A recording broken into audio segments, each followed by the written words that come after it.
what are some of the best behind the camera tools, if you will, that have made the virtual FATs possible and effective as we go forward? A lot of that's the cameras. Having multiple cameras that was actually recording at different angles as we were testing the equipment. It would capture things that even boots on the ground there, you didn't always see because, Right. you're getting it from one viewpoint. You may or may not catch a hiccup or something that didn't look quite right.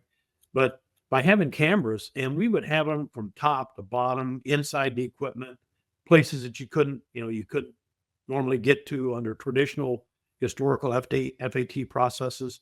And the streaming was so much better. We incorporated, slow motion videos, high speed videos in the process. And it gave us the ability, we could run a test that normally we'd spend historically, 3 to 5 days sometimes on site doing an FAT, where with a virtual, or even, after the pandemic, as we continued on, we still utilized that virtual effect, but we used all the cameras, and it would allow us to record things that morning or spend half a day. And then the other half a day at the OEM, we would spend that going back through the videotapes and reviewing that process. So it allowed us to pick up things, communicate with key people within the OEMs that potential challenges or problems that we might observe within the process. So just phenomenal.